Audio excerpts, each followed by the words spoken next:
Welcome to the Everything Actioncast, the official podcast of everythingaction.com.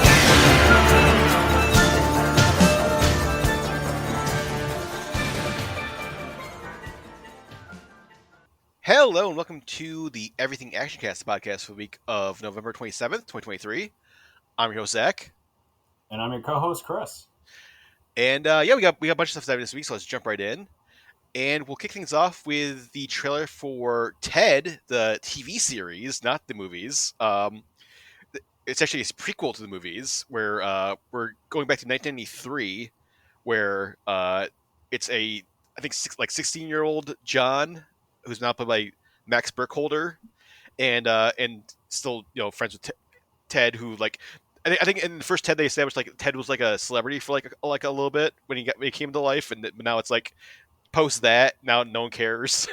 They're just like a talking teddy bear. But then John's parents like forced Ted to go to school with John because to learn like about the world and to get him out of the house. And so he just automatically became like an adult, a burnout. Yeah. A burnout adult. Yeah.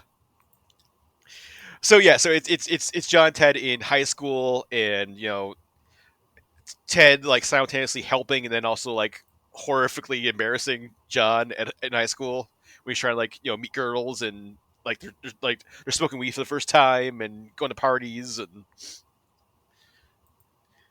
and then Alana Ubach and Scott Grimes are playing John's parents, and Georgia Wiggins playing John's cousin Blair. And obviously, Seth MacFarlane's back as Ted for the voice. He's also writing, directing, and producing the series. And it's going to be a Peacock exclusive. It's going to be 7 episodes, all dropping on January 11th. I mean, it looks like if you're a fan of Ted, like it's got that same tone. It's very lots of Ted stuff going on. Yeah, I don't mind that it's like taking place within that same world, and it's about like a different version of John. Because John is sort of just the generic guy, at least in the later parts of the comedy bits of Ted, because it's like he's the straight man to Ted's recluse. But now it's just like a kid version. Mm-hmm. The kid doing a Mark Wahlberg impression. Yeah, I couldn't figure that out. I was like, where do they what was this guy in before? Oh, Max Burkholder? I'm not sure. He was in the first he was in the first Purge movie. It was like the son. I think he was the son. He was like Ethan Hawke's son, I think. But he was in all. Wait, he was in all of them. Wait, what? What? Oh no, he's just in the first one. Yeah. I don't remember him like a lot of them. Like Google was like, oh, it's like the Purge Anarchy, the Purge election year. I'm like, wait, what? It's one of those things they probably have like referenced in or whatever bullshit. But I get it. I'm excited for it because I actually had lower expectations, but I'm in. Ted's funny once in a while. I'll watch clips of it now and then. So seeing more of it at a slower pace is fine. Yeah, it's been a while. It's been Ted 2 was like 2015, so it's been a while since we've seen Ted. So, and I like the concept. It was a fun idea, and even though Ted is kind of just it's weird because it's Seth MacFarlane's like regular he's kind of doing his Peter voice, but it's also kind of like his normal voice. It's sort of like it's somewhere between like Peter and Brian. But then, yes, but he's more Peter. Yeah, he's more Peter in his antics. Yeah, but he's more Brian when he's doing observational comedy. Mm-hmm. Yeah, if you smash Peter and Brian together, then it'd be Ted, basically. How do you feel? I initially thought it was going to be. I think from the promo photos, I thought it was like Ted moves in with a kid. I didn't know it was going to be actual John. Like a sequel, like he's like left John, now he's like with a new owner or something. Hanging out with some other family, or like this is John's relative that Ted is like, I'll watch him. I thought it'd be that, but I didn't think this. Yeah.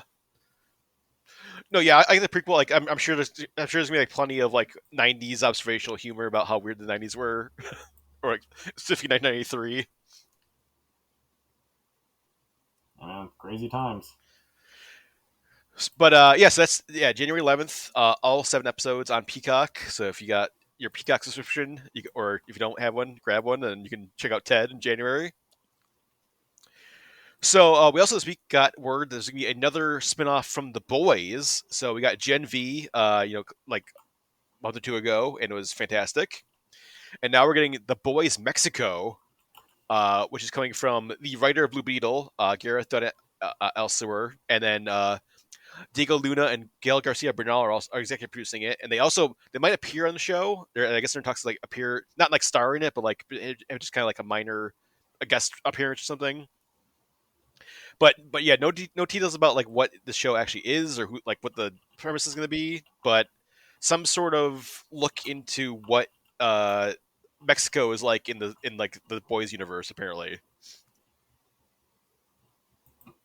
I thought, at least in my understanding of the first season, they made it seem like only American heroes came out of like most of the heroes came out of America because the Yeah, company was there. well, yeah, I didn't think it was because international. yeah.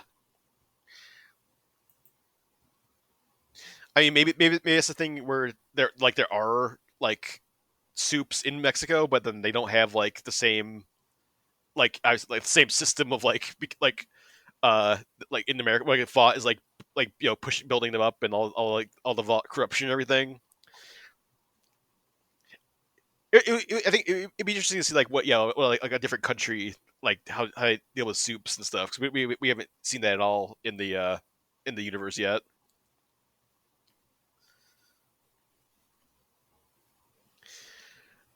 But yeah, I mean, pretty much there's no no casting, no details. This is like super early, but I mean, if it's like half as good as Gen V, like it'll still be still be pretty good. Yeah, because Gen V was fantastic. Have you seen Gen V yet, Chris, or no? Not yet. I have. Oh, all of it, Not all of it. I think but you started it. yeah. Okay. I think I mentioned it. hmm Yeah, that was great. I mean, even like the like animated anthology series was great. Like the Boys Presents Diabolical. Yeah, I kind of wish they. I don't know. There's part of me that wants them to be more comic book accurate in the animated, like like a version of that. But I'll take it as shorts What was to it kind like? of get. The one short was like they like had like it was like comic accurate, kind of like Huey and stuff, right? Yep. Yeah, where like Simon Pegg was playing Huey, Yeah, like because that's what it looks like in the in the book. boys. Yeah, yeah. Mhm. So I was used to that. So like Mhm. I can accept the adaptation. I'm not gonna be like it has to look like that, or you know, I'm not gonna be happy about. I'm not gonna be like, oh, it's ruined for me. I'm gonna be, oh, I get it. But yeah, definitely excited to see more info. I mean, everything the boys like universe has done so far has been great. So hopefully this will continue that trend when it comes out. And speaking of Amazon stuff, we also got our first look at the Fallout series that's coming. It's going to come out April 12th next year. And so we got a bunch of photos, no trailer yet, but like just like kind of first look photos. I think courtesy of Vanity Fair had like a big article about it. And so yeah, this is coming from Jonathan Nolan and Lisa Joy, who obviously brought us Westworld and The Peripheral, which was on Amazon but got canceled. But and based on the games, although it's not based on a specific game, it's just based in like the universe of Fallout. So it's its own original story taking place in the Fallout universe. And I mean, it looks game accurate. Like all like the like Brotherhood of Steel and like Goggins is like a ghoul and like the vault and everything. It looks like the photos are great. Like they're like nailing the look of Fallout. Yeah, I like the attention to detail to it.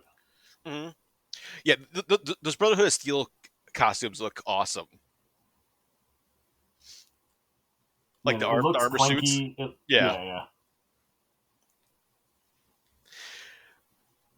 but yeah, like it's gonna star Kyle MacLachlan. Yeah, Walton Goggins is playing a ghoul. Ella Purnell from Yellow Jackets is playing like the main kind of like vault dweller who like leaves her vault and explores the surface.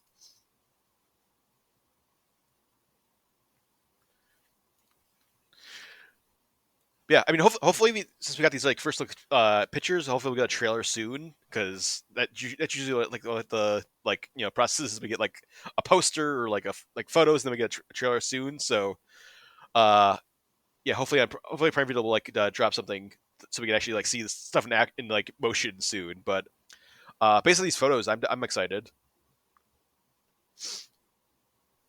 and based on like the pedigree of like Jonathan Nolan, Lisa Joy, like I mean Westworld had ups and downs, but like was overall pretty good. And then especially the first season, and then I think you saw Peripheral, right, Chris, or some of it. Yeah. And I I was like, eh. oh, you didn't like it? Okay, so Did you watch it yet? I haven't seen it, and I mean, does it end on a cliffhanger, or does it end in like, kind of like a way where No, you're I like, didn't finish it.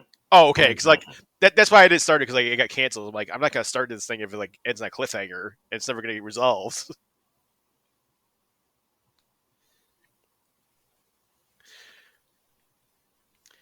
But yeah, so April 12th, like we mentioned, you can check this out, and then yeah, stay tuned for hopefully a trailer at some point soon, and we'll talk about that when it comes out.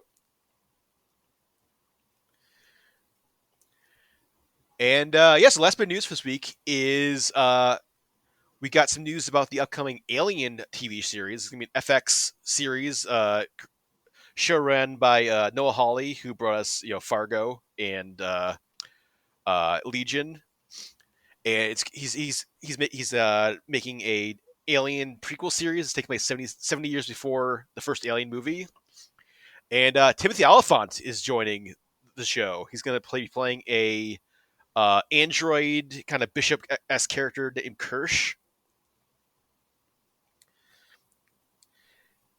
and we also have like Essie Davis is also on Chris Kesson show, Alex Lothar, Sidney Chandler,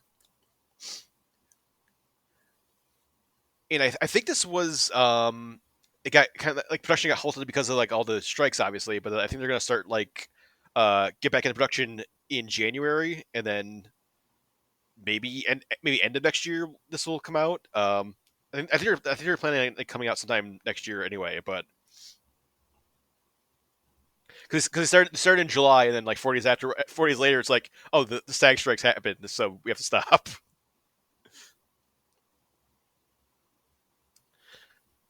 I'm curious, like 70 years before Alien, like what is? I mean, I guess we had Prometheus, we had the Alien Exodus, were prequels, but uh, yeah, just like 70 years before the Alien, like what was going on in like that universe. I guess the interesting thing is also, but is like it's also taking place on Earth, so it's like the first Alien franchise project to take place on Earth. So we'll finally get to see like what Earth is like in the Alien universe. Yeah, I'm wondering if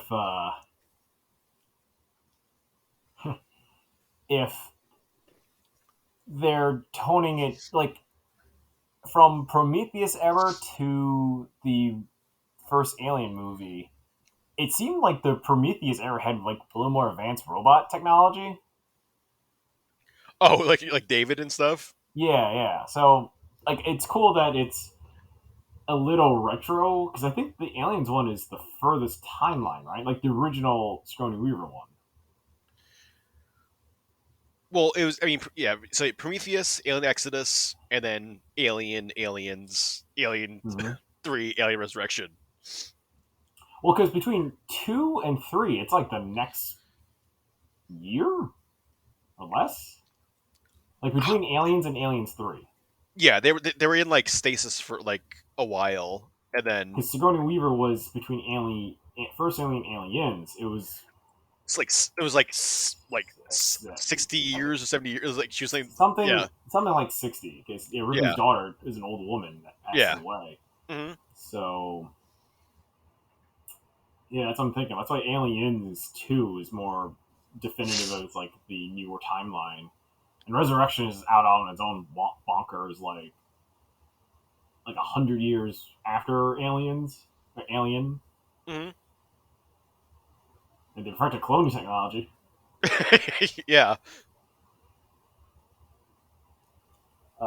But yeah, I'm for it. I kind of I didn't like Exodus, so Well, I mean, I trust Noah Hawley because, like, I mean, Fargo has been great. I mean, I'll talk about it in a little bit. Like, season 5 of Fargo started, and it's been pretty great so far. And then Legion's also fantastic. So, I mean, I trust him for like whatever his like crazy idea is for Alien.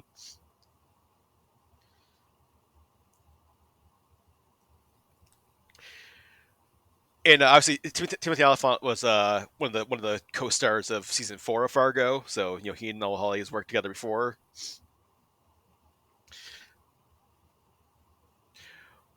So yeah, definitely we'll definitely keep an eye on this and see any sort of other developments. We'll definitely keep an eye on and get ready for it, and hopefully we'll see this maybe sometime next year on FX or FX on Hulu, wherever you want to check it out. So yes, that's it for news. So why don't you jump into show and tell? And Chris, I think you and I both saw Good Burger 2, the long awaited. I don't know if long awaited, but like long delayed sequel to Good Burger, 90s classic. oh yeah. It came out right before Thanksgiving last week on Paramount Plus.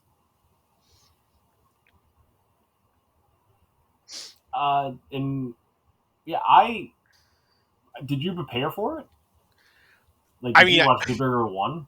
I didn't rewatch Good Burger, but like I've seen that movie like I don't know how many times. So like I I like I watched it recently. Like, I watched it the night, like before, like, one. I mean before two. I saw yep. one, and then I was like, all right, then to watch two. Like, so it was Hmm. back to back. Yep. It was actually Janice's first time seeing it all the way through. She only seen bits of it, so she Hmm. didn't see the whole thing. And I was like, I think it's required that you see the first one to get like some parts of two.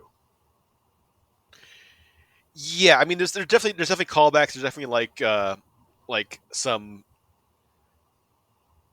like yeah. I mean I mean definitely plot stuff later on where it's like the whole plot, like the plot is like ties all the way back to like the first one. Like it's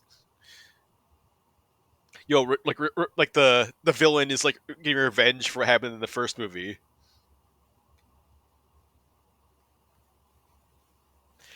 But yeah, I thought Cumberbatch it was fine. Like like it wasn't great, but like it was just like a fine sit. Like it was fun to see Keenan and Kel back together again, and just riffing on each other. Yeah, I I like, if I watch, since I had the mindset of watching the first one, then watching the second one right after, Yeah, it borrows the same elements to some degree.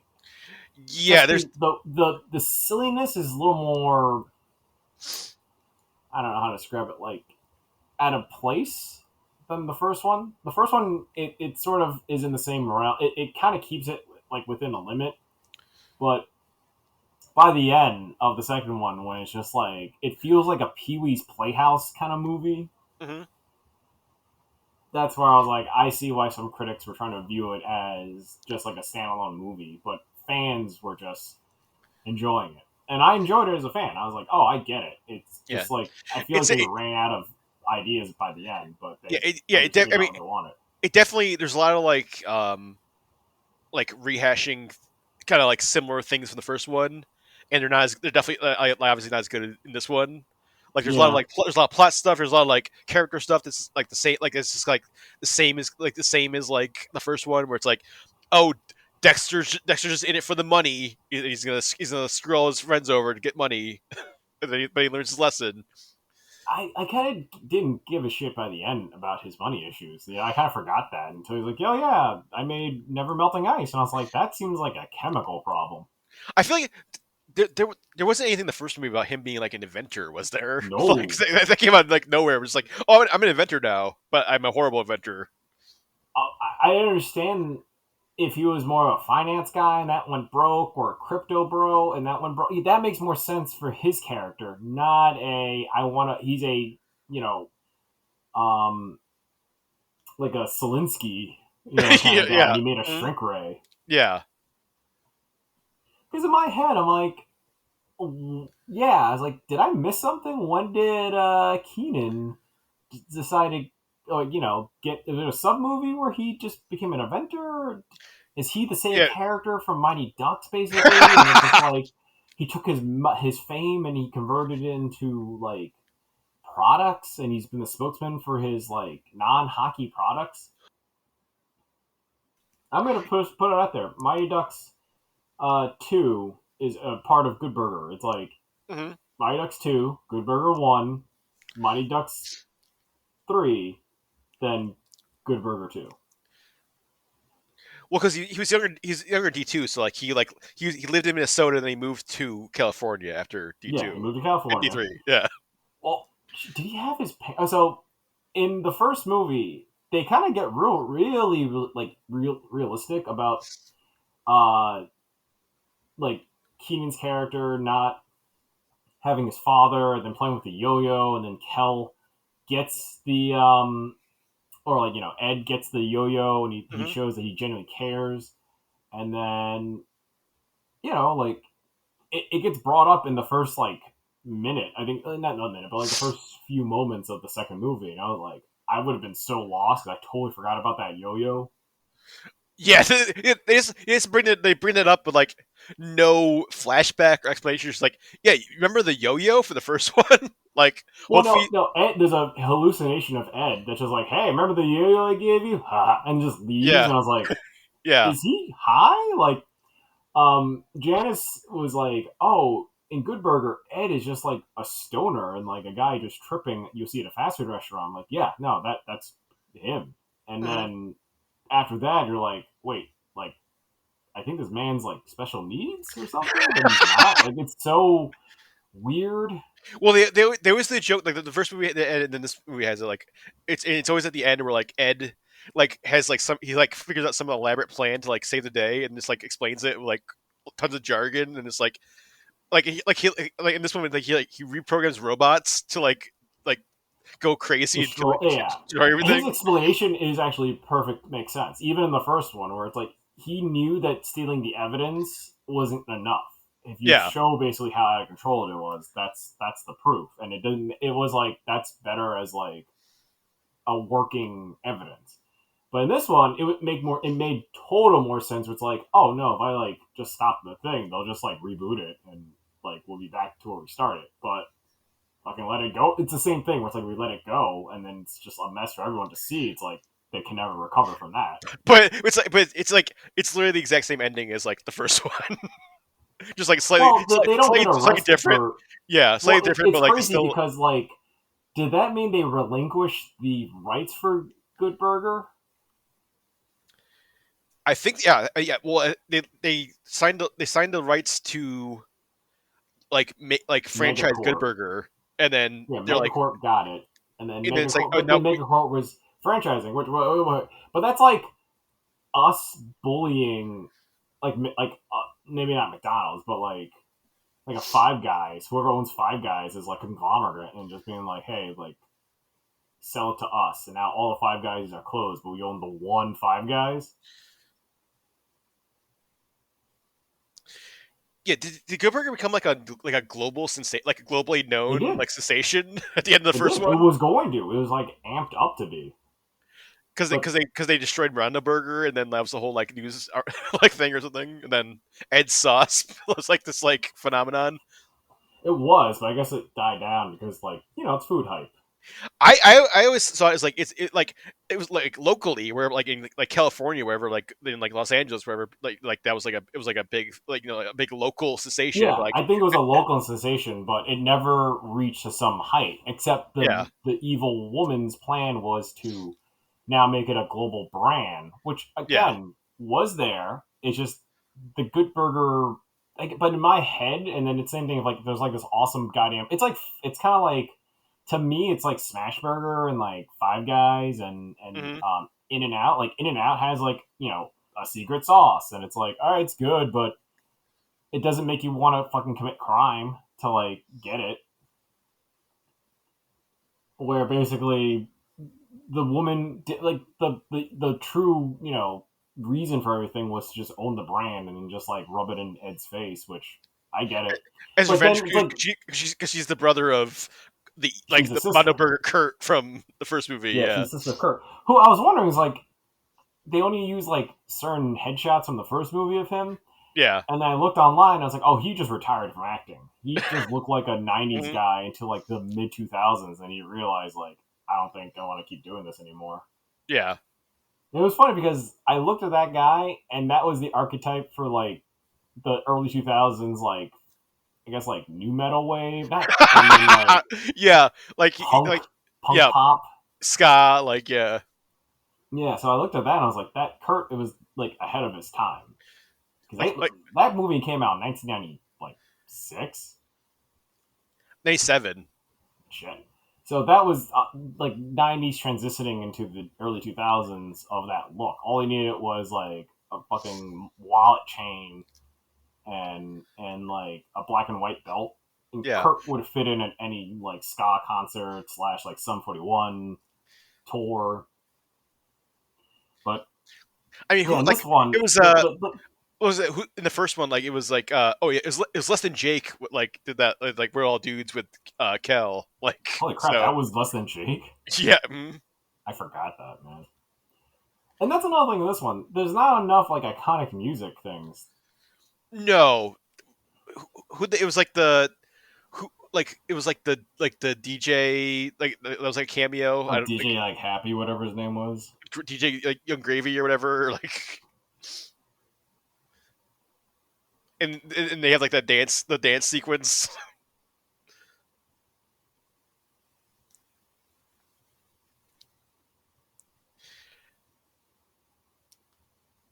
But yeah, it was. I mean, yeah, it's like perfectly fine, but like it's all of it's kind of like just it's all kind of like not like it's like imitations of like things from the first one. And it's not as good. It's the first one had oh they make a delivery to Shaq. And it's like, oh my God, Shaq's in this movie. It's like it's this huge cameo. And then like this one, it's like they make a delivery to like Luna Fox, who's like Nicole Byer, who's like great, but it's like it's not like Yeah, she's Nicole Byer. yeah, yeah, it's like, and then that whole like the weird like imagine like which is already a played out joke, but like where it's like all like the celebrities doing like Zoom call videos to like I be didn't in. know if that was like an actual like they wanted to be kind of a sincere version or something. I didn't understand what that was happening. I think it was supposed to be maybe like a parody of like the the Gal Gadot like Imagine video, which the boys already parody too, and then that was like I think the boys did it perfectly because it was yeah like they were more sincere and it was like bad time. It was like so super like ingenuine. yeah a lot of cameos were just like really like so random like Gronk is just there as like a customer just like for no reason like Pete Davidson is just a customer for no reason and Flula Yeah, the Borg is like cameos the just kind of get crammed in there. yeah Al Roker just like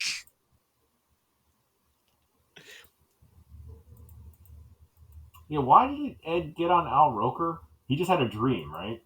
yeah that was it was like it was when like Ed was like imagining like what else he could do besides be a good burger. He's like I could be like I could be like a weatherman or something like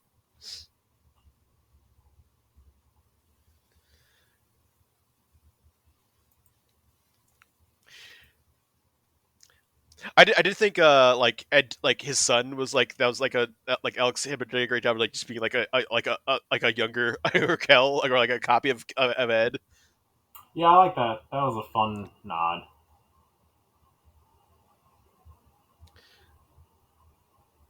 What did you think about oh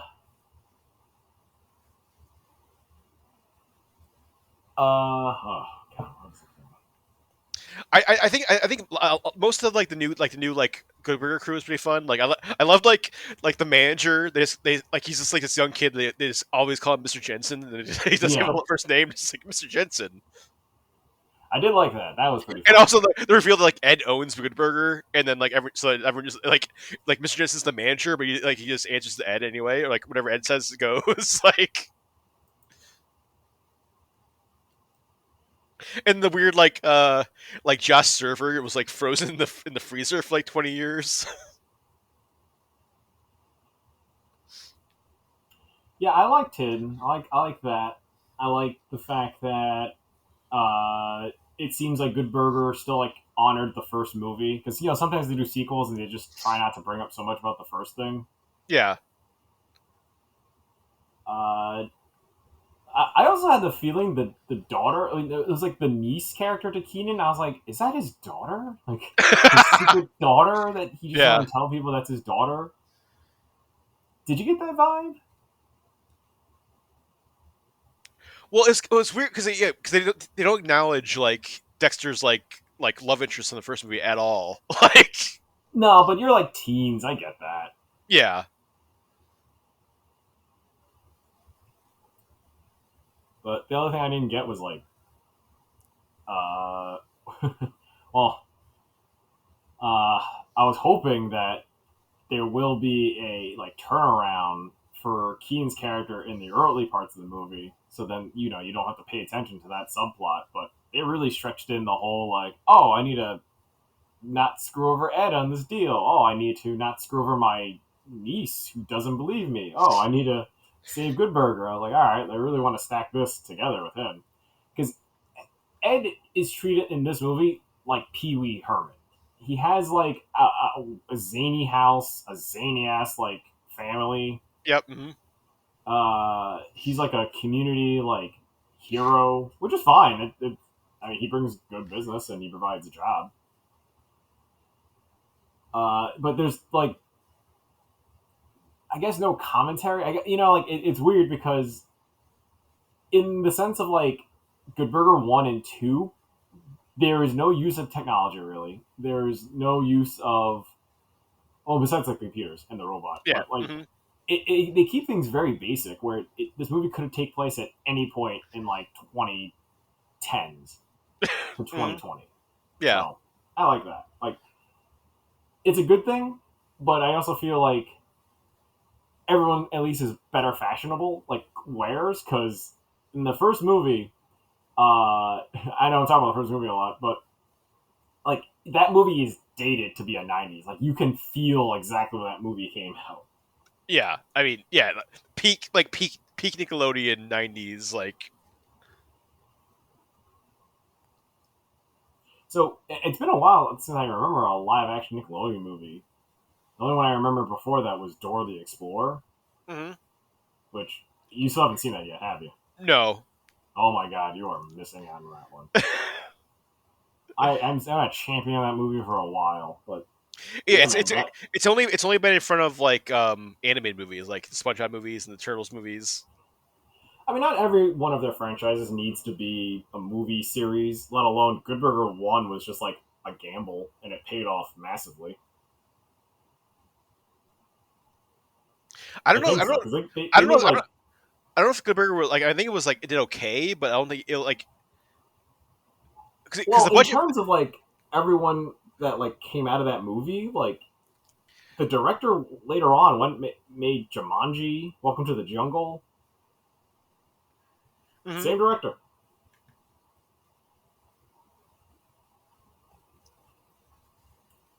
Keaton Kell were hot stars. Like Mhm. it was good. I always feel like Good Burger did a bit bigger than I thought like they were prepared for. Like it was, maybe it didn't do gangbusters and like revitalize things, but to a What? kid, like it was a decent movie and it still holds Well, I think up. it was fairly low budget, and then it made like enough to like it was like successful, but like like like critically it wasn't well received, but like it's Really? it's been a cult like it's very I think it's very similar to, like Space Jam, where it's like '90s kids like us, like we saw Space Jam, we saw Good Burger when we were like younger, and it's like we love them, but everyone else outside of like our age range hates them or like doesn't understand them. Dang. I think this is definitely better than Space Jam: A New Legacy, though. Good Burger 2 is definitely better than the second Space Jam movie.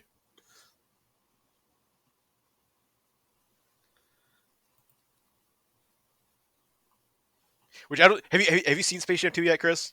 Nope. I don't know when I want to touch that. Yeah, like as far as like long delayed sequels to '90s classics. Like yeah, this is definitely better. Like and not as like that was like a huge budget movie, but like I mean this is Good Burger 2 is definitely like a much much more enjoyable revival than that one. But yeah, did you see anything else besides Good Burger 2, Chris?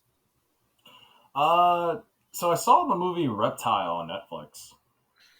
Oh yeah, mm-hmm. It's a crime thriller that stars Benicio del Toro, Mm-hmm. and it's. I didn't quite know what the movie was gonna be because there's so much weird imagery in the beginning where like you think it's gonna be a basic like who done it. Then you also think maybe supernatural, and then it's just like a cop drama. Mm-hmm.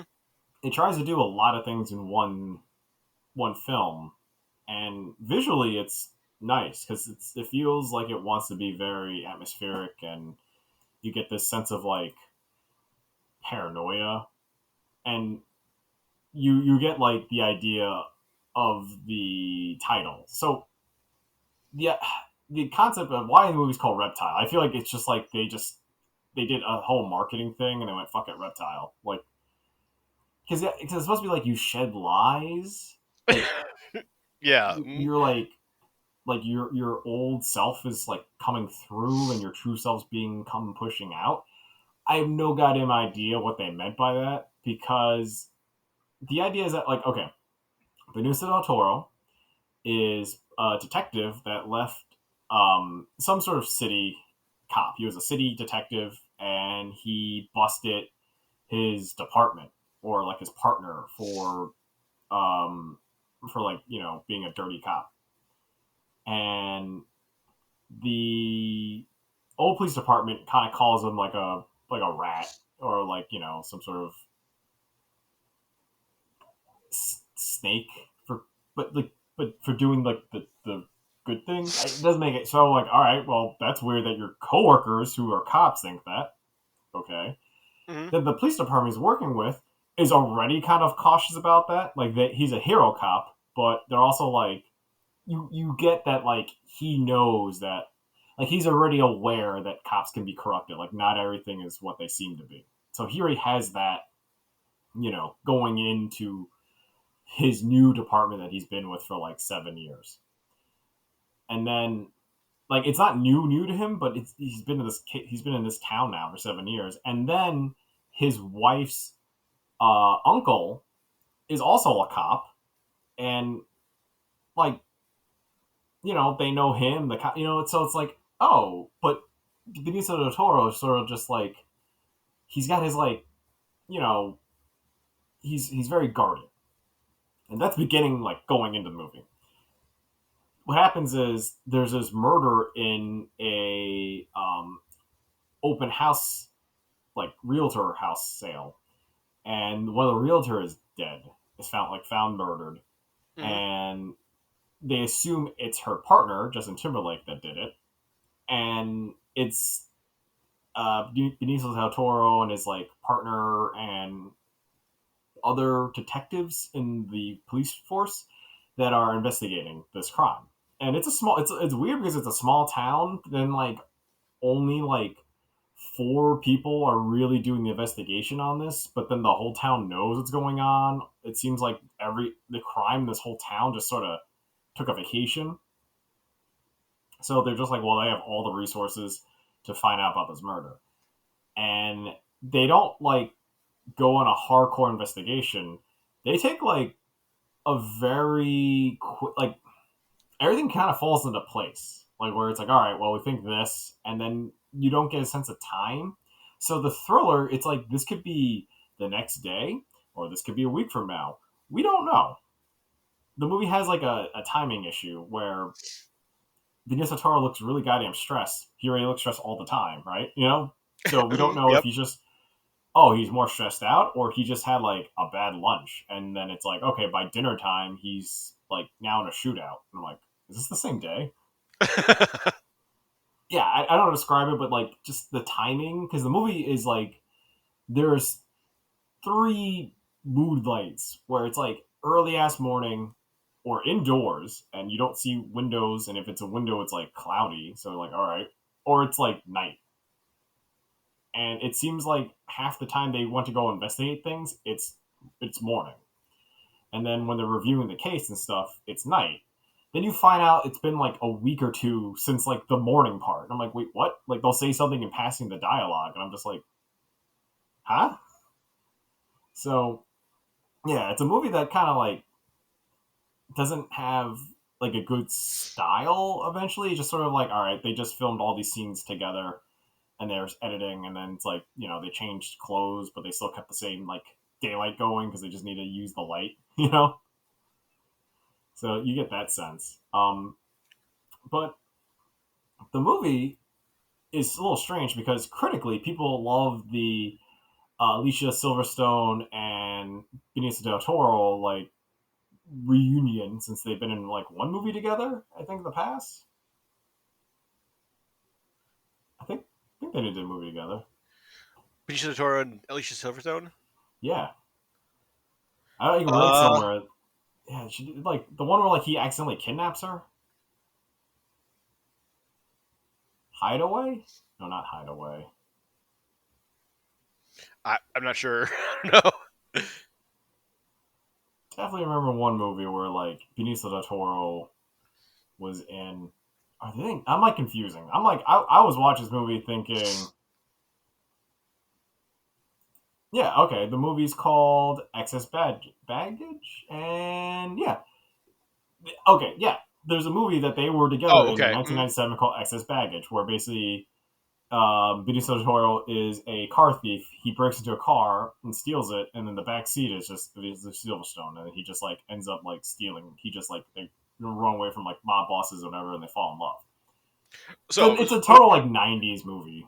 it sounds like it's this like almost the exact same movie as like what was it, the Charlie Sheen movie, like was it Chase or Yeah, same concept. mhm, He's like, and yeah, that one it was like Buffy. mhm. The actress Yeah, played Chris Buffy. Swanson. Yeah, yeah. Yep, same concept. So yeah, I remember seeing SS Baggage like a few times on TV. So I was like, oh, it's cool. Like goddamn, almost 25 years later, you make a kind of like a what if this is them now, like as an older couple. But anyway, yeah, there's fun like chemistry between them, and but Benicio del Toro in this whole movie, he just wears black all the time and leather. Mhm. And I think they're in the South. I think they're in like Savannah. So I was like, It definitely seemed like I saw the trailer and it definitely seemed like it was like very like bayou esque, like I don't know if yeah. it's like fully bayou, but like swampy South kind of like. So that's what I'm saying. Like that's what I'm saying. I can't tell how slow and fast this town is. I can't tell time. It makes it seem like this is one crazy ass 3 days, but it's like longer than that. Uh, but then like it's a lot of almost like True Detective, kind of like piece of tutorial, putting together the pieces, getting the evidence, and stumbling onto things. I don't want to ruin a lot of it yet because it is fine. Like it's an okay movie. It's nothing too um like revolutionary for a crime thriller. It sticks to the basics. However, the idea of a reptile shedding the skin is thrown out the window like 20 minutes of the movie. At least that's my idea. Like they bring it back at the end, which I had to like Google because I was like trying to understand what the hell I'm seeing as a metaphor. I mean, if you want to hear spoilers just to understand what I mean, but that's on you if you want to watch the movie anytime soon. Mhm. Like, do you It's care? it's on my list, but like I mean, yeah, I don't care. Uh, he like washes his hands, Okay. and that's it. Like it is no connection really to anything. I mean, it is like a deeper meaning, but in terms of like, I don't describe it better. Like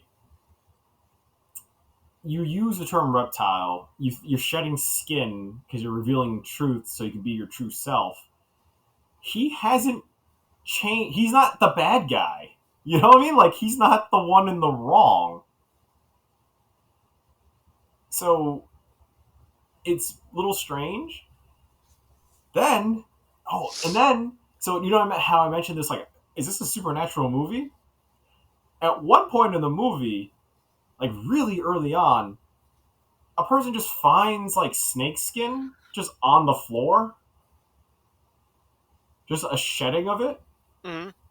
and then it's like, why is that there? Like, it took me a few minutes to be like, oh, that's snake skin. Where's there a snake? What's going on? You know, it's like, did they just insert the shot just because they need the metaphor for like the thing? Like, what? Reptile. Yeah, I was just confused. That's why I was like, I did like, you know, sometimes you take a movie and you're like, I'll give it like a day, I'll give it like a week, or I'll watch a review. He brings a point that you didn't think about, and then you like research the movie a little longer on your own. You know, you've done that. I always do that, Hmm. right? This one, like, immediately as the credits roll, like, I like looked on my phone. Like, I had to like pick up my phone and start typing in like, what the fuck was Reptile like meaning? Like, what is this?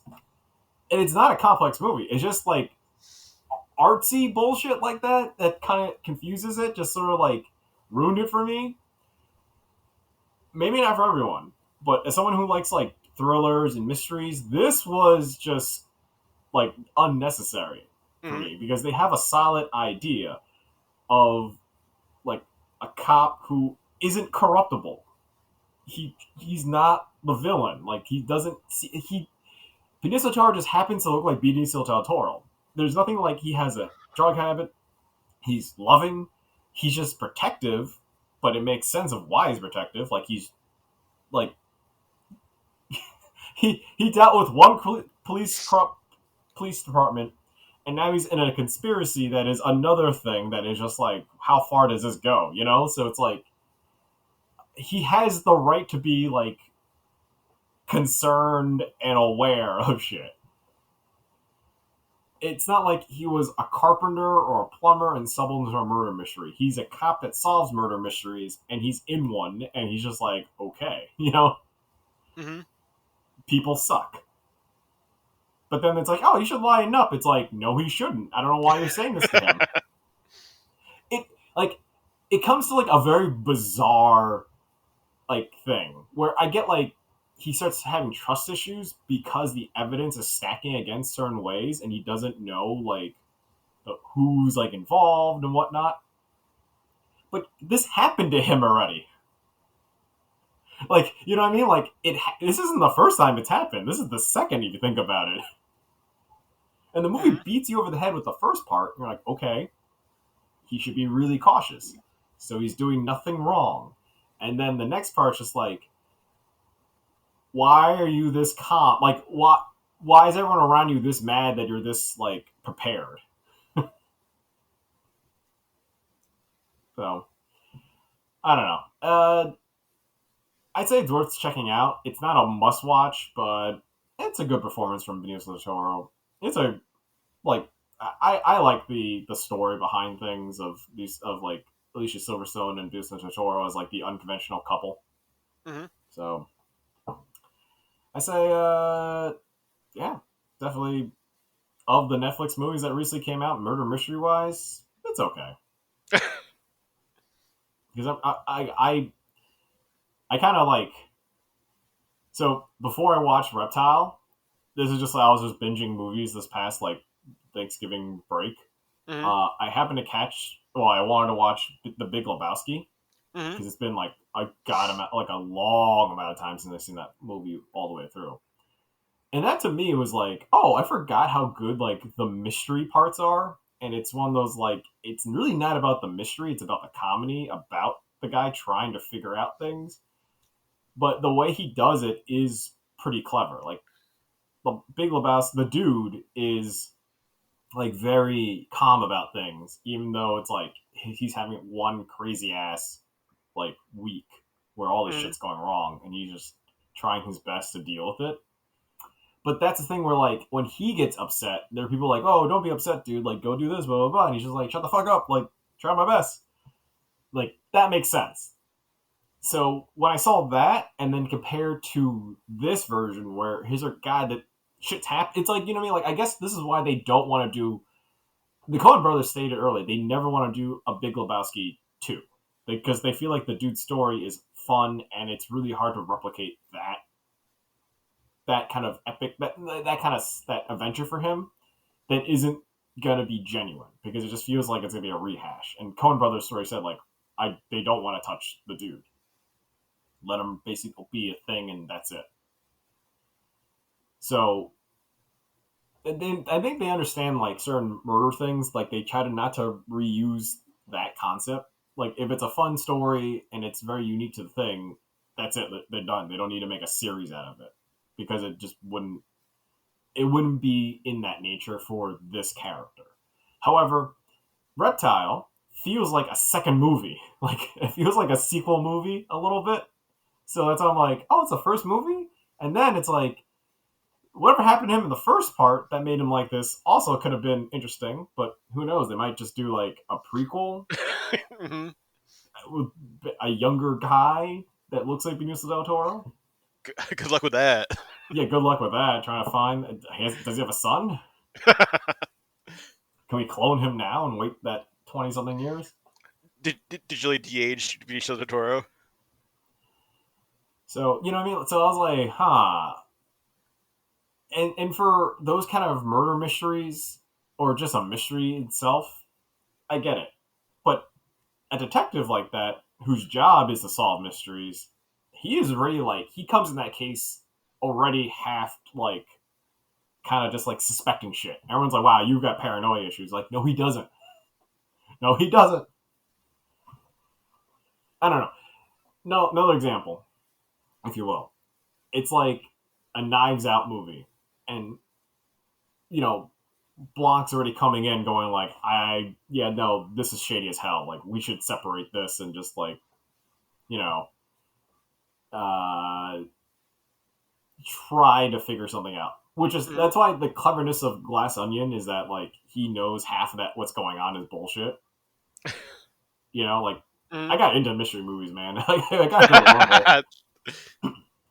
So yeah. So with that being said, like it's what I'm saying. Like Reptile is like mid tier. It's Mm. okay. It doesn't do anything wrong. It's just you kind of wish things were slightly better, or some of the reasonings behind it would be like a lot more like thought out.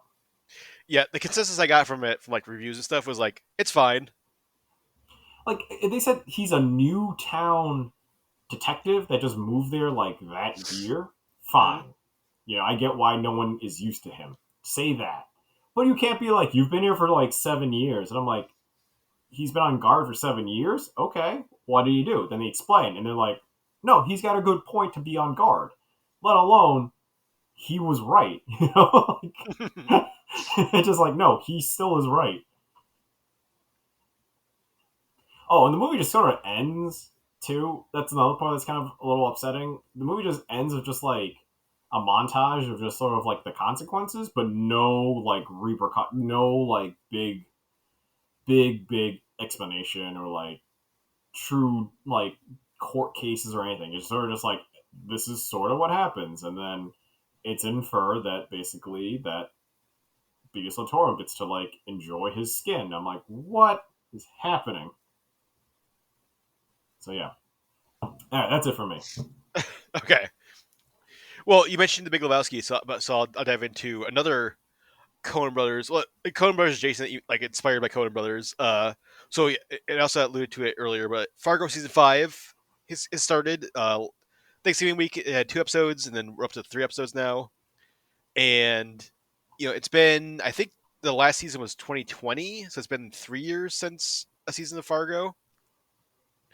And so far, this one definitely seems like a big kind of return to form. Like season 4 was okay, but like it definitely was like it felt like a step down from like the previous seasons. This feels like back to like prime Fargo, like what like season 1, 2 Fargo so far. Um, and yeah, so basically it's set in 2019, so it's a modern day Fargo. It seems like Fargo has been like every other season is like either it's a modern day or like it's like a period piece one. Mm-hmm.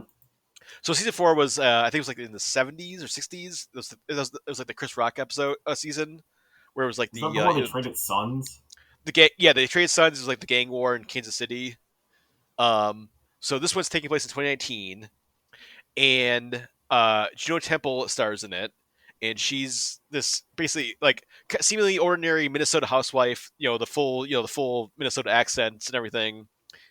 But then, um, in the first episode, she gets kidnapped, or people try to kidnap her for some reason, and then you get like she is able to like defend herself and like get out of the situation, and then so it kind of feels like they haven't like fully like explained like what her past is, but she definitely has some sort of past where like she knows about like like uh like securing a house in combat and like guns and um it almost kind of feels like if like John Wick was like a like Minnesota housewife. Where there's definitely like there's definitely she knows like way more like kind of tactical combat knowledge than she's like letting on. It's just like a like, oh gosh, don't you know I'm just a housewife. I go to the PTA like um and then, The Midwest yeah, like lie. and then the whole season kind of revolves on her because there's like all the other characters are either like trying to like find out like what her backstory is or like trying to like get her and or like kidnap her.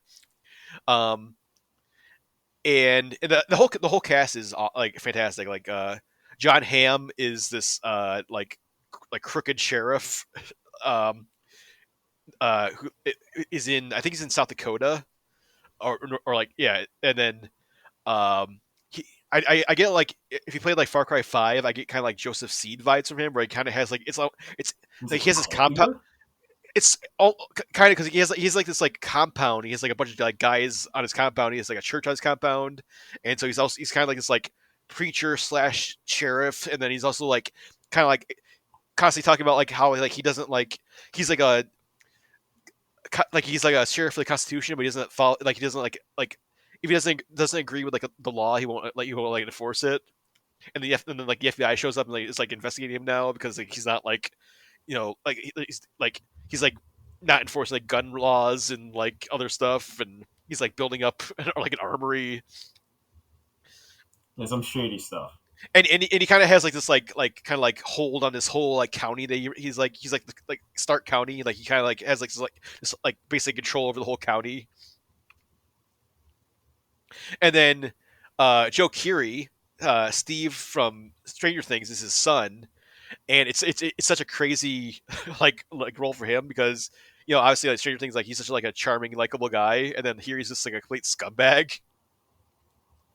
Like he's like uh John Hamm's son named Gator. He's just like this like totally corrupt like just like nasty like state trooper uh who's like just does whatever dirty like business his dad wants him to do, and is just a total asshole to everybody.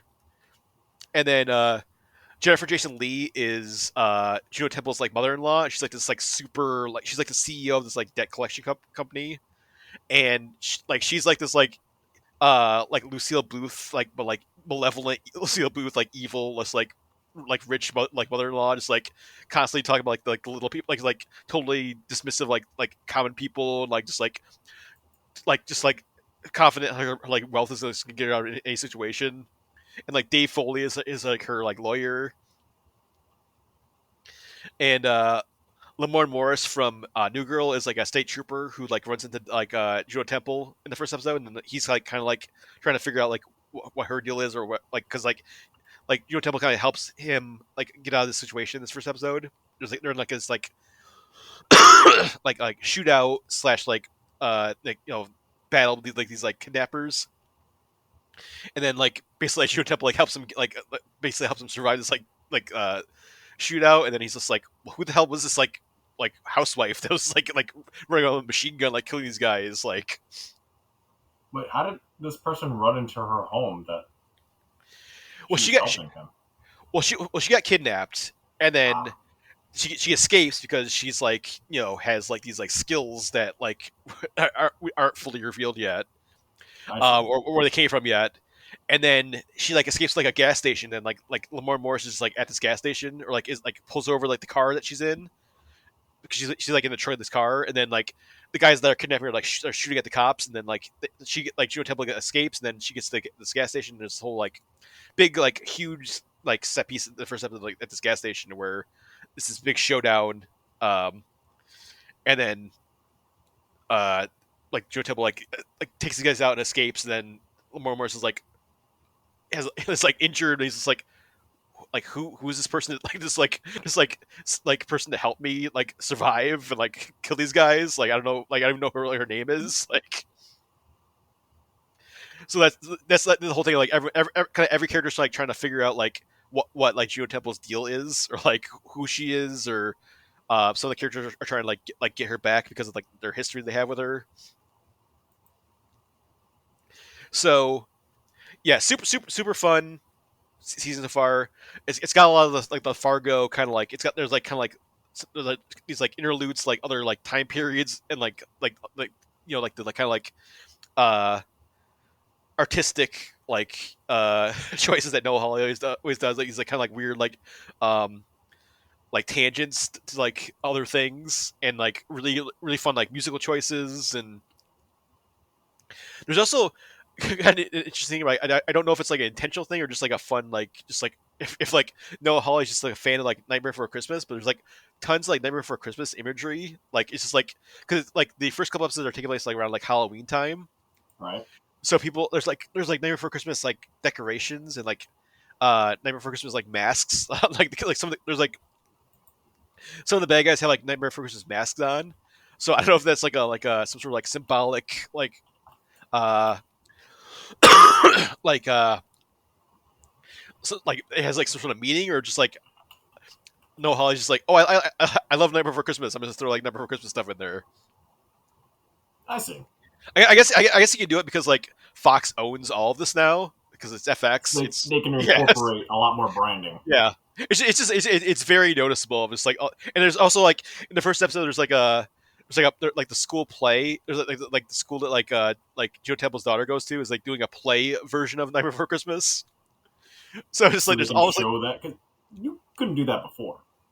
yeah, it's just like, is this like, does this mean something? Is this like some sort of like weird like overarching like symbolic like meaning, or whatever, or just like a weird like just like fun thing that like Easter egg that like Noah Hawley threw in there. I'm just like, I'm gonna have like November for Christmas in every episode. I thought maybe it's going to tie into the season where essentially someone is trying to steal Christmas in Fargo. They're trying Maybe, for yeah. a crazy theme. John Hamm's Oogie Boogie. Like, Essentially, is he a bag of bugs tied together inside of him? maybe he has nipple rings, so I don't know if that means anything. But So one of the things, I saw the trailer of the season. mhm. I did not think this was Fargo. I thought it was another separate series because the tone is completely different from the usual mob boss like arcs. Well, I mean, once you start watching it, it's very far. Like it's got it's got the Minnesota, like everyone's got Minnesota accents. It's got It's the same town, right? I mean it's the same state. I mean it's all like Minnesota, Oh, North Dakota, South Dakota, that area. Um, I'm just familiar with a few of the seasons. mhm.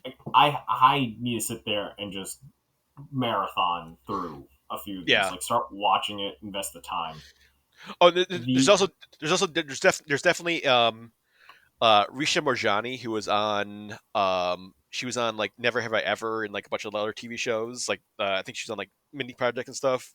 Um, she's definitely like the Marge like of like the Frances McDormand character. Like she's like the cop who's is trying to like the honest cop who's trying to figure out what the hell's going on.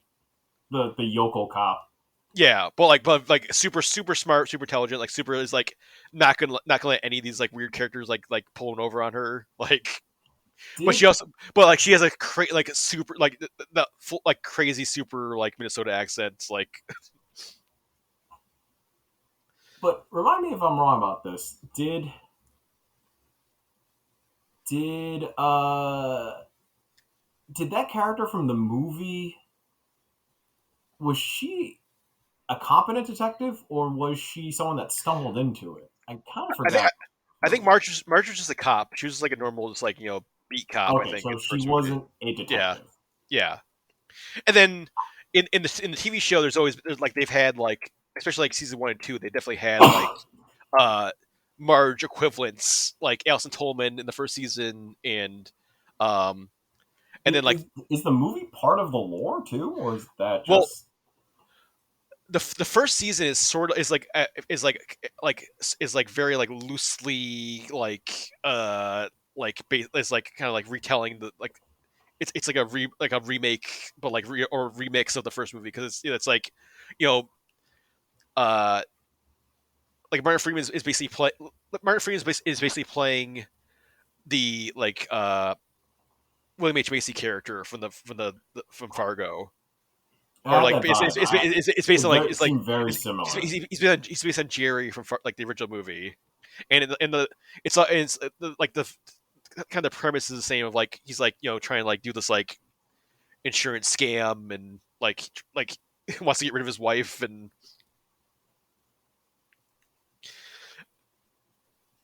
but then they add like the like the Billy Bob Thornton Lauren Malvo like supernatural like super like hitman that comes in.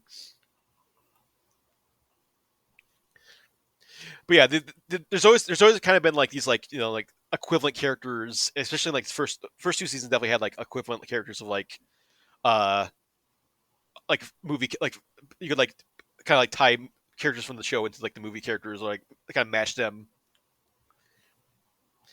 Patrick Wilson was kind of like the like the Marge of like uh the second season. I mean, because he was like like the father of like Alison Tolman from the first season, and they're both like very like super honest, super like intelligence like cops trying to figure out what the hell's going on. Gotcha. But yeah, it's definitely feel this season definitely feels like it's like like a big kind of like swing back to like the first two seasons because I think like definitely season two like 1 and 2 are definitely like the like strongest seasons of Fargo. 3 was fun because it was like had like the twin dual Ewan McGregor's in it. But then yeah, I did notice that one. That one had really funny clips, and that's also where Elizabeth Stan Winston. Mary Elizabeth Winstead that like Yeah. I think that's where they met and like got married or whatever. So Yep. And I was like, oh, there goes my chance. but yeah, I mean, 4 was fine, but it definitely was not quite up to the level like the previous seasons. This one seems like it's definitely kind of like more toward the quality of like the first couple seasons. So I'm definitely excited to see the rest of it. It's going to be 10 episodes. It's going to wrap up in like January next year. So definitely check it out if you haven't seen it yet. If you haven't seen any Fargo, I mean, go check out like just start watching it from the beginning. Even though you can jump into like pretty much any season of Fargo because it's all like self-contained. Like it doesn't 1 and 2 are like yeah. If you watch 1 and 2, because 2 is like a prequel to 1, but then 3 and 4 are like totally self-contained. There's like no connection to any previous seasons, and this one has no connection to the previous seasons. So you could jump in this season without having to watch any previous seasons, like just like and to be perfectly fine.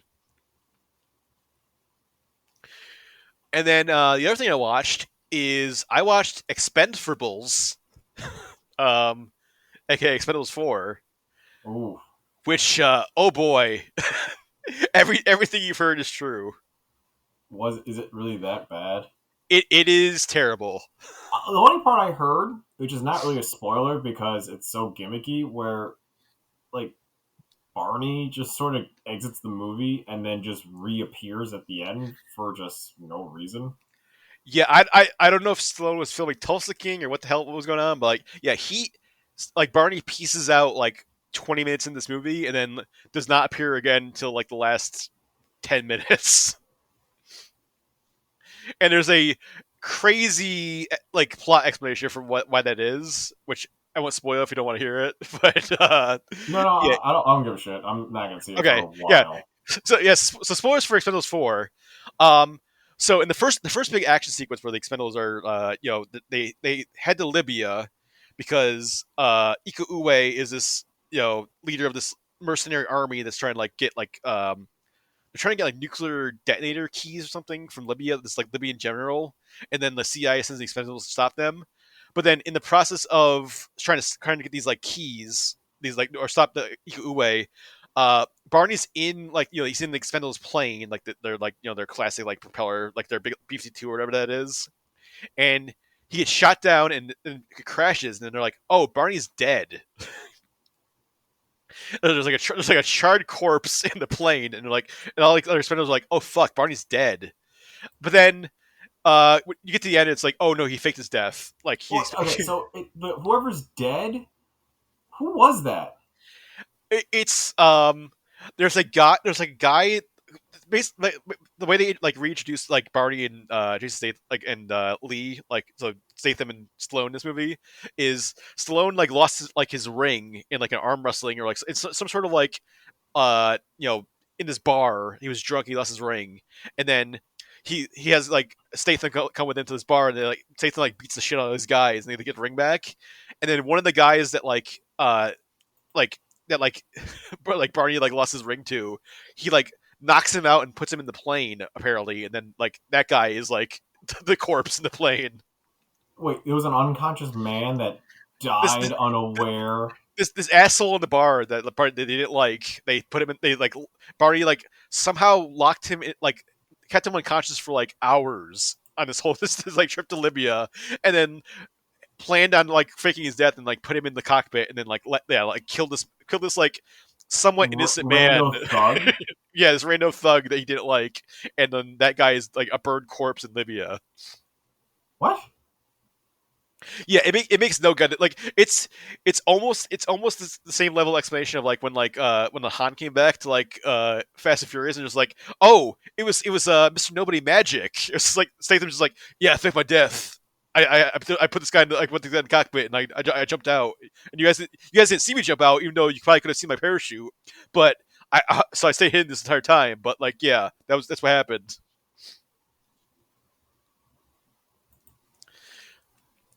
And this movie also like this movie costs $100 million. It feels extremely cheap. Like it just feels like it's all green screen and like fake. It just feels so fake.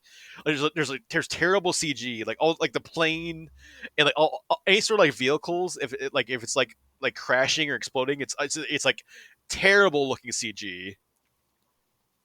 And there's also shots where it's like so clear like a green screen where like Stallone's like there's a scene where like Statham like looking at his keyhole of his like apartment, and like it's like a shot of Stallone, and it's so obviously a green screen that Stallone's like standing in front of, but it's supposed to be like the street outside this building. And there's like and it also I don't know if they shot like the volume where like they shoot like the Mandalorian stuff, but there's tons of shots where it feels like it's like they're on that, where it's just like they're on like a big like sound stage where it's just like it's nothing. They're not in any like actual location. It's like big green screen fake. They just like built like a set and like they're on that. Oh, is it almost like they build a set in Robert Rodriguez's Yeah, backyard yeah, soundstage? yeah. Like it's well, actually. So another thing about the movie is like so. I would say two thirds of this movie take place on a ship, and that's it. Like if you've seen the trailer, like those like the sequences where like Statham's like is like fighting Iko away on the ship, and like they're on the ship. That's pretty much the whole movie. What? Yes, there's an I thought opening. it took place in a city that led into a ship. No, it's all the ship. Like 30 minutes into this movie, you're on the ship and you do not leave that ship. And there's like it definitely feels there's like it feels like they built like kind of like a set like for like a hallway of a ship or something, and then it's like oh, and then we're just gonna have like green screen like sky behind us because like it's like when they're on like the deck of the ship, it's like shitty looking like CG like fake sky behind them or fake ocean behind them. It's bad like I don't know what they spent $100 million on, but like it's definitely was not the effects. And yeah, it's like it feels like a bottle episode of a TV show. So where it's like well we're on the ship, right? We have to save money by just having one set, so it's like we're on this ship for this whole movie basically. Because they have like the intro, kind of like where like Barney is stay the go like they go to this bar, and then there's like an opening sequence in like the first big sequence in Libya, and then after that, it's like, well, we got to go stop like Eco and the ship now, and then that's it. That's the whole like other hour of this movie is just on the ship trying to stop like the nuclear bomb from exploding. What did Eco? He's just like a terrorist. He's like a mercenary. He's working for a mysterious person named Ocelot, who wants to start World War III.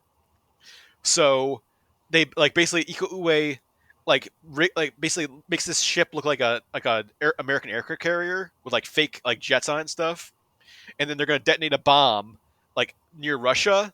So Russia will think that like the U.S. like detonated a nuclear bomb on in their territory, and then they'll start World War III. And then Ocelot will profit because of the ensuing war.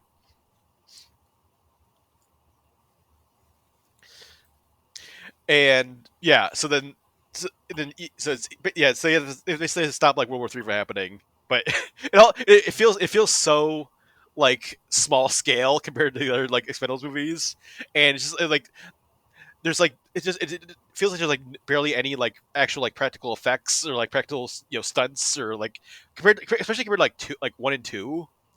Like it's just like everything just feels like so fake and like not like they totally lost the plot as far as like old school action, old school like like stars like because like Yeah. Besides Statham, who's the other? Is like anyone else from the original? Like Dolph Lundgren so around?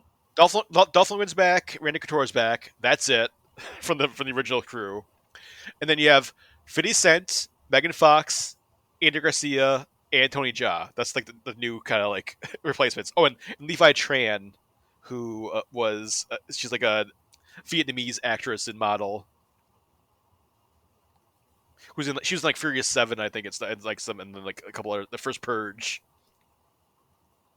But yeah, I mean at least three wasn't that good, but at least they had like like it had like Harrison Ford and uh like Mel Gibson and like Wesley Snipes and like it still had like the like idea of like we're bringing back like these like 80s and 90s action stars, and this one is like not like what is like the like like the driving ethos of like there's no returning like no like they don't bring back like, any sort of like action fan favorite of like like a for A like certain era, right? yeah no Cynthia Rothrock, no like Michael Dudikoff, like none of these like people that like we would be like That would have been a huge fans great. of like Yeah, yeah. Like I still think it's strange to see uh, Jennifer as like a person, like an action star like that. who Megan Fox. yeah I was gonna Jennifer No, there's no I'm sorry. Jennifer in this movie yeah No, I'm thinking of someone else. But yeah, Megan Fox. I'm thinking Jennifer's body. That's why. yeah yeah and Megan Fox isn't even that great in this movie like I feel like she was like way better in like that movie Rogue like that like the Killer Lion movie like she was like way more of a convincing like action hero like in that one like she's just like she just barely does anything in this movie, and they also like make her like for God knows what reason like they make her like the team leader after Barney's death where it's like well Megan Fox is in charge now. Why? because I guess because she works for the CIA, and like I guess Andy Garcia is like also works for the CIA, so he's like their boss, I guess, and he's just like, well, my CIA operative Megan Fox is in charge now, so So wherever she says and goes. everyone else is just like, all right, fine, whatever, I don't care, like, but yeah, it's just like I mean, it's nice that they got like Tony John Ikuoe in there, but like they totally just lost their way as far as like I mean, definitely started at three because like three had all those like the replacement team that like because like Stone didn't want to like risk any of the like actual expendables, so you got like the sure A replacement true team. expendable team.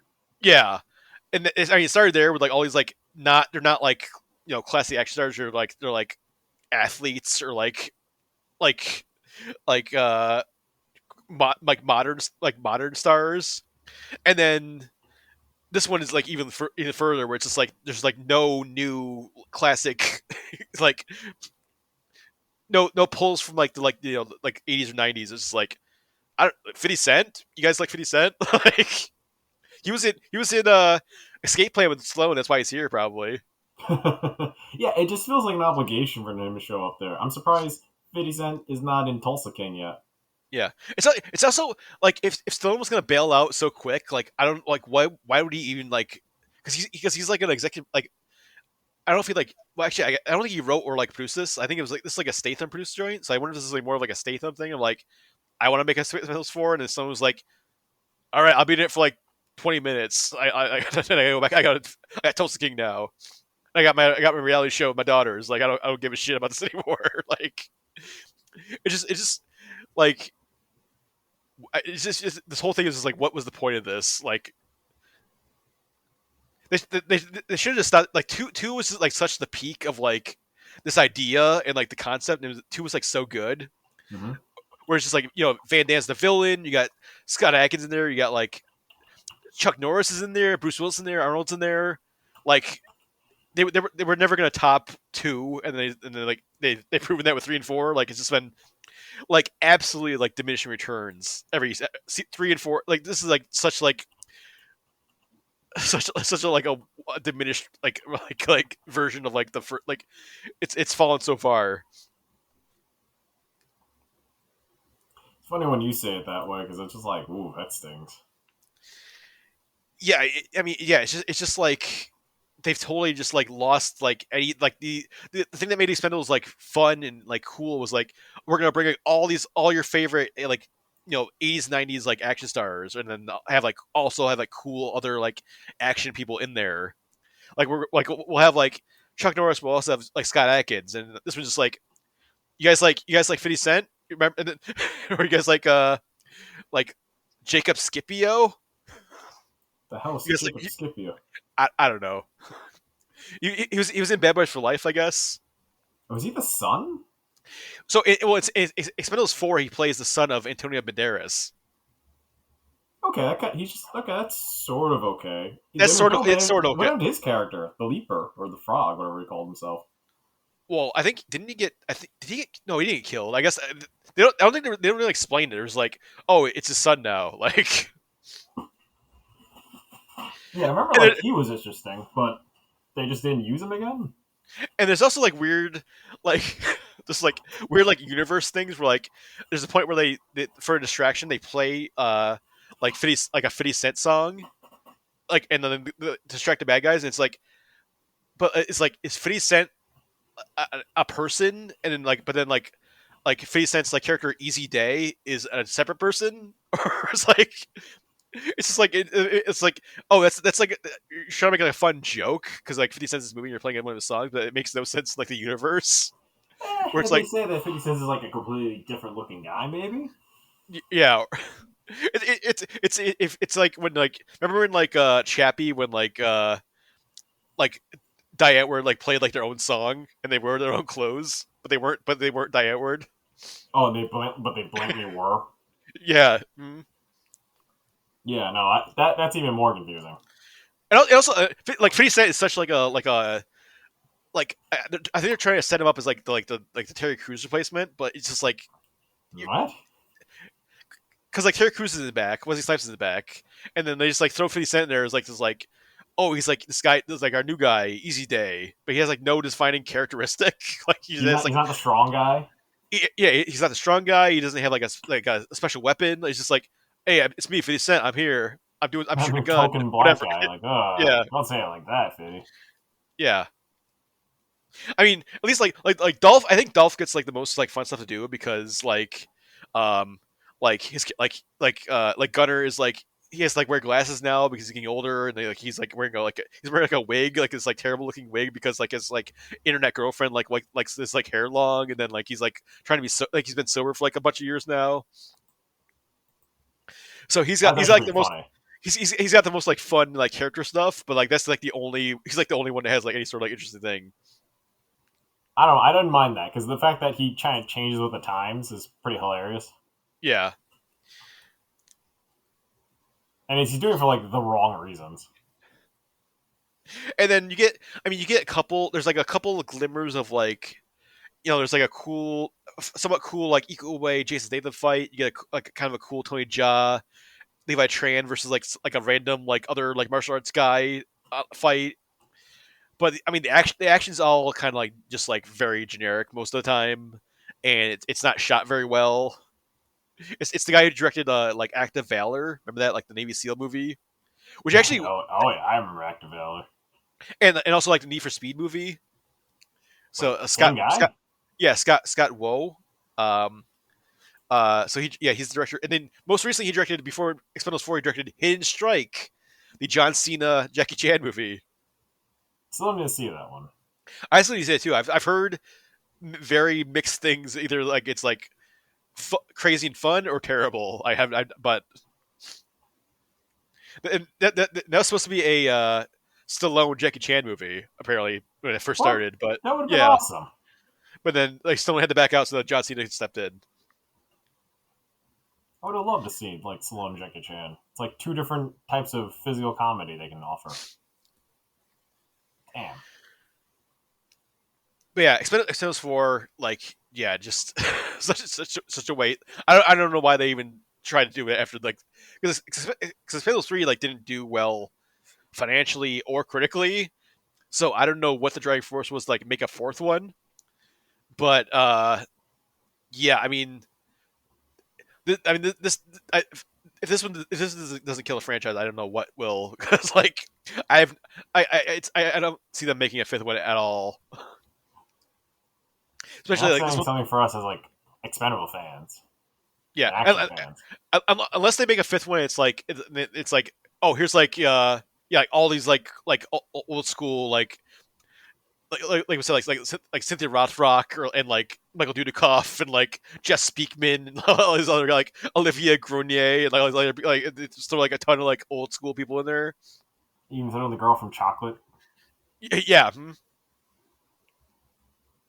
But yeah, I mean, this Exposed for it is so badly like there's no way like there's no way they're gonna make another one. But it's just like a disappointing like whimper end to the franchise. I would be interested like if you see Chris just like get your like take on it. Just like if it's Where is it streaming? I don't think it's streaming. It was like a Black Friday deal on like Prime Video. It was like they like knocked the price down for like to rent it to like a cheap price. I don't think it's actually like streaming anywhere quite yet. Like just like full streaming. No one wants a bid on it yet. Yeah, if it ends up like a actual like streaming service, like if it's on like Prime Video or like Peacock or something, where you don't have to like pay to rent it or like, watch it, then I would say maybe check it out there and just like experience for yourself and see like the like how terrible it is. But yeah, definitely do not pay money to see this. But yeah, that's gonna do it for me this week. So we can wrap things up. Definitely head over to the site. We got all sorts of stuff up there. We got our usual reviews and features and news. We got our Gamebox 2.0 where you can check out the games we played for November. We got our commentary for this month, which was the Three Musketeers. We watched the 1993 Three Musketeers to celebrate its 30th anniversary, and so you can check that out on the site right now. And all of our other usual stuff is up there. And yeah, so for Chris, I'm Zach, and we will see you next week.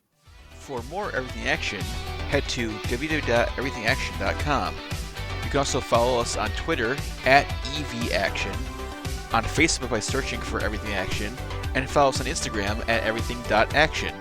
You can also subscribe and get more episodes on Stitcher, Apple Podcasts, and Spotify.